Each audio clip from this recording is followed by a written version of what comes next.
All right, everyone, get ready for a fascinating deep dive. Today, we're heading to modern India, a place where, let's be honest, history plays a huge role even today. And we've got some amazing sources to help us figure out how India's past is shaping the challenges it's facing right now.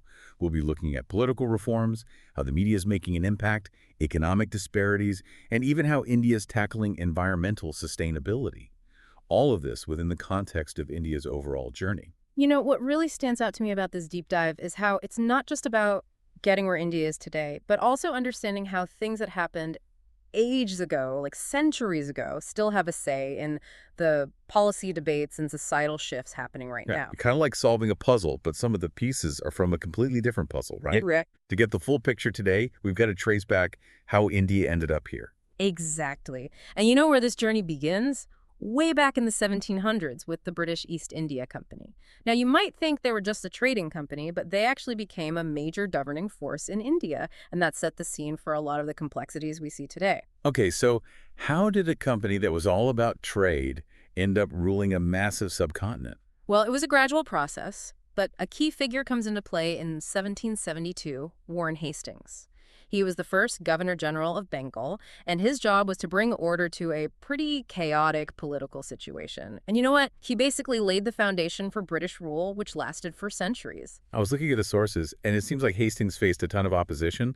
He even had to go through an impeachment trial back in England. Oh, absolutely. But even with all that going on, he managed to set up systems of governance that in many ways were quite similar to the Mughal rulers the British were initially criticizing. They actually adopted practices like acknowledging the Mughal emperor's authority, they kept using Persian as the official language, and they even continued to support the religious institutions that were already there. So it sounds like they were saying one thing, denouncing what they called despotic rule, but then doing something completely different by adopting those same practices. What was the logic behind that? It's a complicated issue, but I think it shows how pragmatic the British often were. They realized that if they tried to completely change existing systems, things could get really unstable. So they went with what worked, even if it didn't exactly match their own beliefs. I imagine this blend of British and Mughal practices must have left a lasting mark on how India's governance is structured today. Oh, without a doubt. It created a hybrid system that still influences how India is governed. You can see traces of it in the legal system, the way administration is set up, and even some of the social hierarchies that are still around today. Fast forward to the early 1800s, and the East India Company is controlling most of India. Then, boom, 1857, the Sepoy Mutiny. It's a turning point in Indian history, and I think it's really important to understand what caused it. The Sepoy Mutiny really exposed how much resentment there was against British rule. It showed just how fragile their control actually was, and this was the turning point that led to the British Crown taking direct control of India in 1858, which marks the beginning of the British Raj. The sources mention this British official, John Beams. His writings give us a really interesting peek into this period. He talks about the rising racial tensions and how anxious the British were about keeping control. Seems like the mutiny really shook things up for them. Yeah, Beams's observations are really valuable because they come straight from someone who was there. He gives us a firsthand account of how the British were perceiving the challenges they faced. They were becoming more and more aware of the discontent among Indians and how nationalist sentiments were on the rise. So how did the British react to this growing discontent? They put policies in place to try and suppress dissent and basically show everyone who was in charge. Take the Vernacular Press Act of 1878, for example. That was their attempt to control Indian language newspapers. And then there was the Ilbert Bill controversy. That whole thing really highlighted the deep-seated racial prejudices that prevented Indians from playing a bigger part in governing their own country. It seems like these policies, instead of calming things down, might have actually made things worse. You know what? That's exactly what happened. These actions just pushed Indians further away and gave more momentum to the nationalist movement. And by the late 19th century, all these organizations were popping up across India, demanding more autonomy and ultimately complete independence. Groups like the Triplicane Literary Society, the Mahajana Sabha, and the Indian Association, they were some of the early voices in this growing movement. They were essential in shaping the whole conversation and getting people involved. Their efforts really paved the way for the Indian National Congress, which would eventually become the leading force in the fight for independence. This period also saw a rise in communal tensions, Yeah. partly because of British policies that were deliberately meant to divide and rule. like the partition of Bengal in 1905. That's a prime example of that strategy, right? Oh, absolutely. The whole point of the partition was to weaken the nationalist movement by separating Hindus and Muslims. But you know what? It had the opposite effect. It actually made the movement stronger and deepened those communal divisions. It's a classic example of how trying to control and suppress things can totally backfire. And then there's another big development. Lord Minto decides in 1906 to go for separate electorates for Muslims. This meant Muslims would vote for Muslim candidates in their own separate constituencies. And that decision had some pretty long-lasting consequences. I remember reading about separate electorates, but could you break down why this was such a controversial move? Well, the idea was to represent different communities, but it also had the effect of making religious identities even stronger in politics. It contributed to the sense of separation and, in a way, planted the seeds for divisions down the line. So even decisions made over 100 years ago are still having an impact today. It's amazing how these historical threads are woven into the fabric of modern India. It's incredible, isn't it? And as we move into the 20th century, the struggle for independence really heats up, and it leads to India finally gaining its hard-fought freedom in 1947. But that independence brought its own set of challenges, and that's what we'll be diving into in the next part of our deep dive. You're right, the story definitely doesn't end there. We've got so much more ground to cover when it comes to post-independence India, the obstacles it faced, and how it continues to deal with its colonial past. Picking up where we left off, India's independence in 1947. I mean, it was a huge achievement, no doubt. But it also meant a whole new set of challenges, a new era for the nation. The sources we're looking at today, they really show how India tried to find its own way forward, all while dealing with the baggage it inherited from its colonial past. Okay, so let's get into those challenges.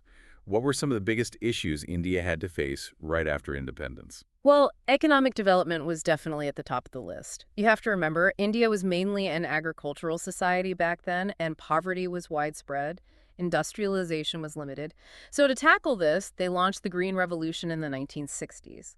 The idea was to introduce these high-yielding crops and modern farming techniques. Yeah, the Green Revolution, it's often praised for boosting agricultural production. But I've also come across stuff about its downsides. What can you tell us about those? You're right, there were downsides. The Green Revolution did increase food production, but it also created these regional gaps. Some areas benefited a lot from the new technologies, while others fell behind, and that just made economic inequalities worse. Plus, the heavy use of chemical fertilizers and pesticides, well, that raised concerns about the environment, whether it was really sustainable in the long run. Sounds like a classic example of good intentions having unintended consequences. Exactly. It shows how complicated development can be. You can't just focus on economic growth. You've got to consider social and environmental factors, too. A holistic approach, you could say. So what about the political scene? How did India manage to establish a stable government that represented everyone after independence? At first, it was the Indian National Congress, the party that led the independence movement that dominated politics. But as time went on, things got a bit shaky. In the 1970s, there was a period of real instability. You had the Janata Party coming into power briefly, and then Indira Gandhi came back. Indira Gandhi's time in office, it was a mix of progress and controversy, right? You could say that. She introduced policies to reduce poverty and improve social welfare. But her style of leadership, it became more and more authoritarian. It all culminated in the emergency period from 1975 to 1977, when civil liberties were basically suspended. The sources also mentioned those terrible events of 1984, the assassination of Indira Gandhi, and then the anti-Sikh riots. I can't imagine the impact those events must have had on the nation. Oh, they were deeply traumatic, no question. They showed how fragile social harmony could be and how communal tensions were still simmering beneath the surface. Her assassination, it was by her own bodyguards, retaliation for Operation Blue Star. That military operation in the Golden Temple at Amritsar, it sent shockwaves through the whole country. And then the anti-Sikh riots that followed. It was just horrifying. It was a dark time for India, a reminder of the dangers of religious extremism and how important it is to protect the rights of minorities. But those events were also a turning point in Indian politics. Rajiv Gandhi, Indira Gandhi's son, took over as leader and started a period of economic liberalization. It seems like every step forward came with new obstacles. How did India navigate all of this in the late 20th century? Well, the 1990s brought some big political and economic changes. Rajiv Gandhi and the governments that followed him, they introduced these liberalization policies. That led to more globalization and economic growth. But that growth wasn't always shared equally. The disparities continued. So it was a bit of a balancing act, trying to boost the economy while also dealing with social inequalities. Absolutely. And that's a challenge that's still at the heart of things in India today. But before we jump back into those modern day issues, our sources take us on a little side trip. We're going to explore a different part of India's heritage, Mughal architecture. Mughal architecture. I'm Right. intrigued. How does that fit into our deep dive into modern India? What can these buildings from the past tell us about the present? You know, Mughal architecture, with all its grandeur and symbolism, it gives us a glimpse into India's cultural history. It's the legacy of an empire that still shapes the nation's identity in so many ways. Those architectural wonders the Mughals left behind, they're not just tourist spots. They're physical reminders of a rich and complex past. So it's not just about the bricks and mortar, it's about understanding the stories behind those structures and how they connect to India today. Exactly. Take Humayun's tomb, for example. It's a magnificent building, inspired by those Timurid garden pavilions. It shows how fascinated the Mughals were with Central Asian traditions and how they blended those influences with Indian elements. I've seen pictures of Humayun's tomb, and it's truly stunning. The intricate details, the sheer size of it, it's awe-inspiring. It really speaks to the architectural skills of the Mughal era, their vision of creating these lasting monuments that showcase their power and artistic flair. What about other examples of Mughal architecture? Are there any particular buildings that stand out to you? Well, the Jami Masjid at Fatehpur Sikri is another one that's really interesting. It's a massive mosque that combines Mughal elements with features from pre-Mughal times. It highlights how architectural styles in India evolved and built on what came before. It's like a visual representation of how history and cultural influences layer upon each other. Yeah, and of course, you can't talk about Mughal architecture without mentioning the Taj Mahal. I mean, it's a masterpiece that transcends time and cultures, a symbol of love and loss that still captures the imagination of people all around the world. But Taj Mahal is truly iconic. It's one of those structures that everyone recognizes, even if they've never set foot in India. It's a testament to the Mughal Empire's grandeur and their ability to create buildings that resonate with people on such a deep emotional level. These architectural marvels are a powerful reminder that the past never really disappears. It shapes the present in countless ways, some obvious, some more subtle. That's a great point. So as we shift back to those contemporary challenges facing India, how do these historical legacies, from the Mughals to the British Raj, continue to play a role? They influence everything, from political debates to social structures, even how Indians see themselves in the world. But to really grasp the complexities of modern India, we need to dig into the specific issues that are shaping the nation's path in the 21st century. You're right. We've laid the groundwork, explored the historical context. Now it's time to dive into the present, the challenges at the forefront of India's journey today. So we've covered a lot of ground, haven't we? From the East India Company to the challenges India faced after independence. Now let's fast forward to the 21st century. What are some of the big issues India is grappling with today? Well, I think one of the most pressing challenges, and it's something that's on everyone's mind globally, is environmental sustainability. India's population is growing rapidly, there's more urbanization, industrialization's picking up pace, and all of this puts a huge strain on natural resources. We're talking about air pollution, water pollution, deforestation, the impacts of climate change, right? Hmm? All of those things. Absolutely. And these issues are all tied up with this other big challenge trying to grow the economy and lift millions of people out of poverty. It's a tough balancing act, for sure. From what I've read, it seems like India is exploring different ways to tackle these environmental concerns. What are some of those efforts?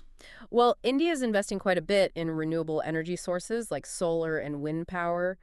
There are also initiatives to promote sustainable agriculture and improve how waste is managed. But, the scale of the problem is enormous. It requires a constant commitment and coming up with new solutions all the time. So it's not just about finding the right technology. It's also about getting people to think differently, change their behavior. I couldn't agree more. To address these environmental challenges, everyone needs to be on board, the government, businesses, and individuals too. It's about understanding that our actions are interconnected and they all have an impact on the planet. Another challenge that keeps popping up in our discussion is the rise of religious nationalism. What does that mean for India's secular democracy? It's a really complex issue. And as we saw when we talked about the partition of Bengal and separate electorates, it has deep historical roots. This rise of Hindi nationalism in recent years, it has raised concerns about whether secular values are being eroded, whether it's leading to even more social divisions. It seems like finding that balance respecting religious identities while also upholding secular principles. It's a constant process, a delicate one, too. It really is. It requires people to be open to dialogue, to have empathy, and to commit to inclusivity. It's about recognizing that India's strength comes from its diversity. Protecting the rights of all citizens, no matter their religious beliefs, that's crucial for a democracy to truly flourish. So as we wrap up our deep dive into modern India, what are some of the key takeaways you'd like listeners to walk away with? I think the most important thing to remember is that India's story is a story of resilience and incredible transformation. This is a nation that's faced so many challenges, colonialism, poverty, social divisions, but it's still striving for progress, for a brighter future. It's a story that's still unfolding, right? There are still challenges ahead, but there's also hope, a sense of possibility. Absolutely. India's dynamic, it's complex, full of contradictions. It's a place where the past is always present, shaping the present and influencing the future. I know I've learned a lot from this deep dive. I hope our listeners have too. I hope you'll keep exploring, keep learning, keep engaging with the multifaceted story of modern India. There's always so much more to discover. This has been The Deep Dive. Thanks for listening.